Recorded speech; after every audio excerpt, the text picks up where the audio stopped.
देखिए, मैं तो एक गांव से आया था। मैं बस्ती जिले में एक मुंडेरवा जगह है, छोटा सा कस्बा है। और मेरे वहाँ मैं रहता था। मेरे पिताजी जो बिजनेसमैन थे, अच्छे बिजनेसमैन थे मैं कहूँगा।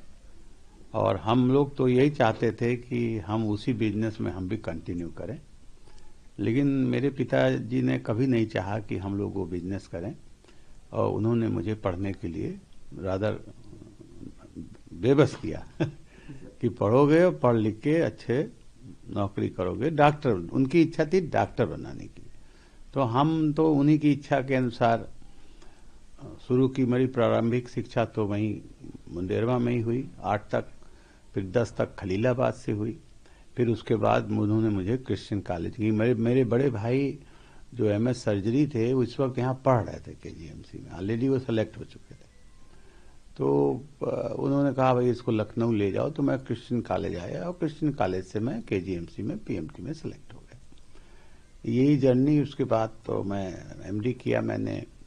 फिर यहीं मैं फैकल्टी रहा, 2011 तक रहा। हेड रहा मैं 15 साल पल्मोनरी मेडिसिन का।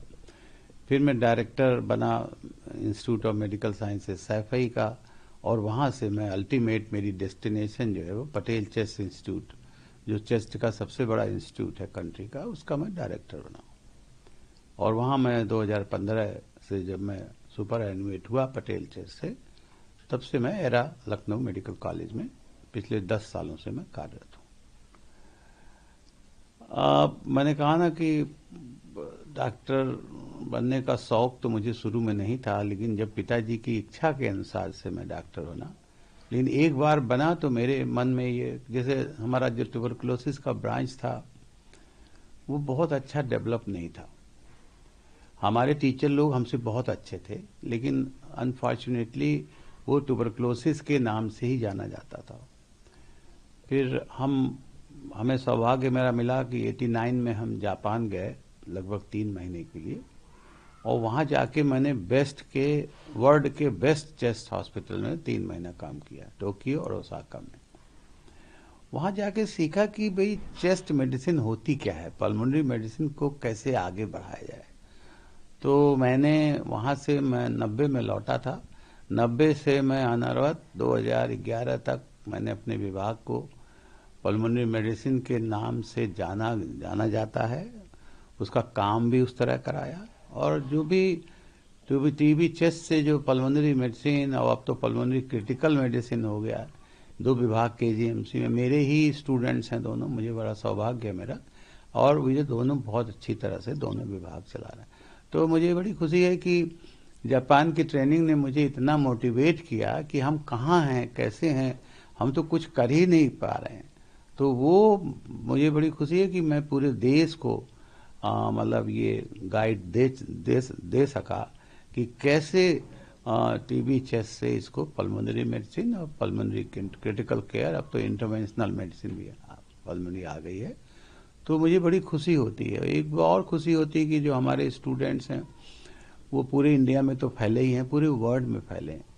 और हमने बेसिक एजुकेशन उनको ऐसी दी कि जहाँ भी रहिए भाई सही से काम करिए और कोई ऑनेस्टली काम करिए, अपने सब्जेक्ट को जानिए।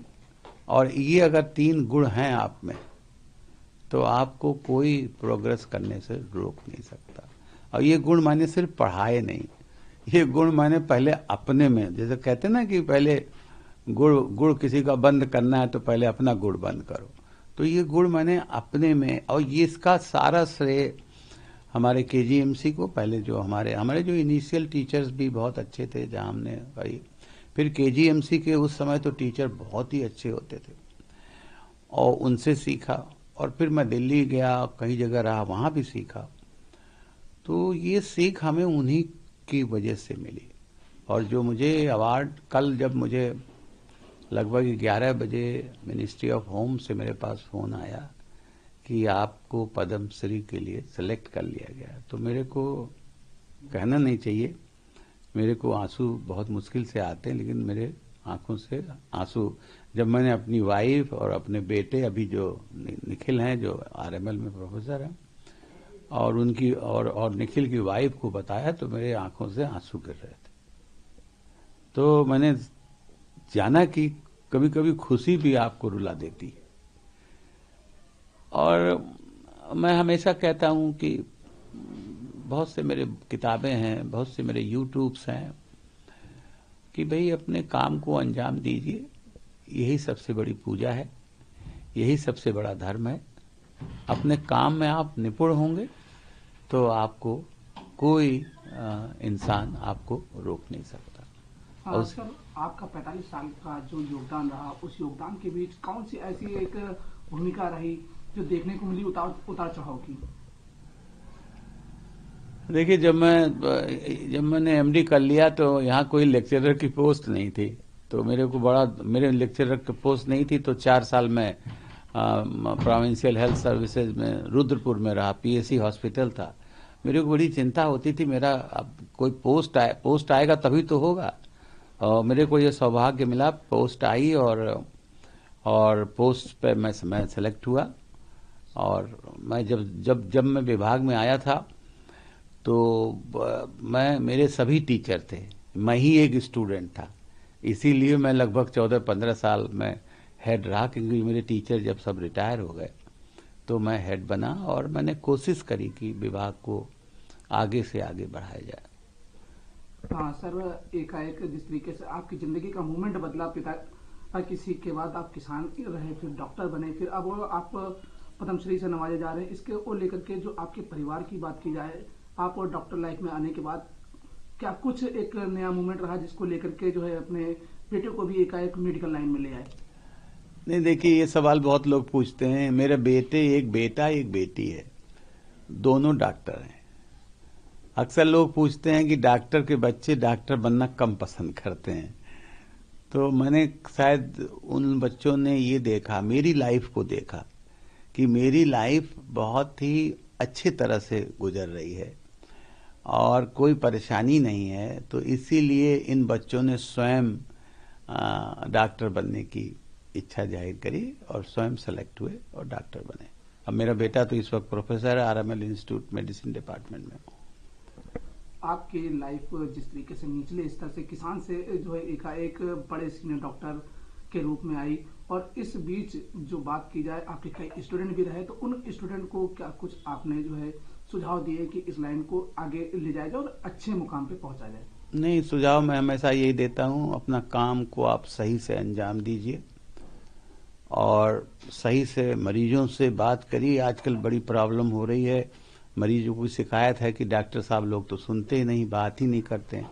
हमने हमेशा एम्फेसाइज किया कि भाई मरीजों से सही से बात करोगे तो डायग्नोसिस कर लोगे सही से, और डायग्नोसिस कर लोगे तो ज्यादा दवाई, कम ही दवाई में उसको फायदा हो जाएगा। एक बात तो मैं ये कहता हूं, और मेरे काफी स्टूडेंट इसको फॉलो भी करते हैं। दूसरी बात मैं कहता हूं, जो काम है आपका उसमें आप मन लगा के और मतलब ऑनेस्टी से करिए, कोई उसमें नहीं होना चाहिए। और एक बात मैं और बताता हूं कि मरीज को आप मरीज नहीं समझें, अपना फैमिली मेंबर समझें, अपना घर वाला समझें।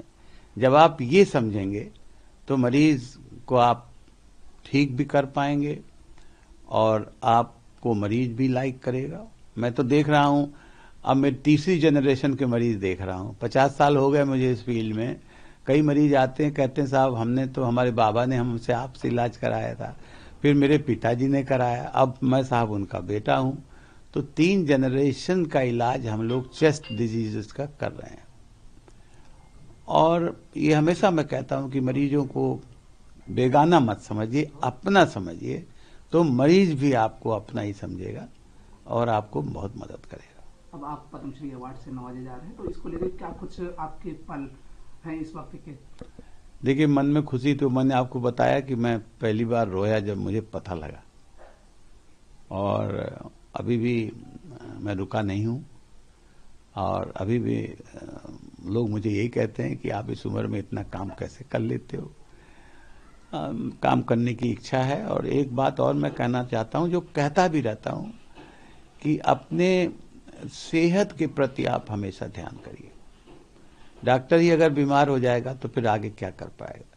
तो मैं जब भी बोलता हूं कहीं तो कहता हूं कि अपने शरीर पर 45 मिनट से लेके 1 घंटा, हम जानते हैं डॉक्टर बहुत बिजी होते हैं, खाने का समय भी नहीं मिलता है, लेकिन फिर भी मैं कहता हूं अपने ऊपर समय निकालिए 45 मिनट से 1 घंटे तक, कुछ न कुछ जिसमें आपको मन लगता हो, जो एक्सरसाइज आप करना चाहते हो, वॉक करना चाहते हो, करें, जिससे पहले अपने को स्वस्थ रखें, अपने को रखेंगे।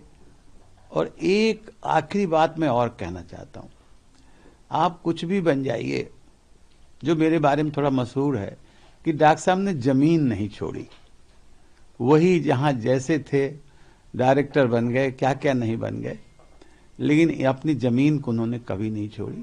तो डाउन टू अर्थ रहने में बड़ा फायदा मिलता है। दुनिया, मुझे पूरा हिंदुस्तान इसी वजह से जानते हैं कि डॉक्टर साहब कुछ भी बन गए हों, लेकिन अभी भी इनसे बात करना आसान है, इनसे मिलना आसान है, और अभी भी इन्होंने कोई गुरूर नहीं है और डाउन टू अर्थ है, बिल्कुल जमीन से लग के रहते हैं। सर, आखिरी सवाल यह है कि इस मोमेंट पे आप किसको ज्यादा मिस कर रहे हैं कि जो आज आपको पद्मश्री मिल रहा है?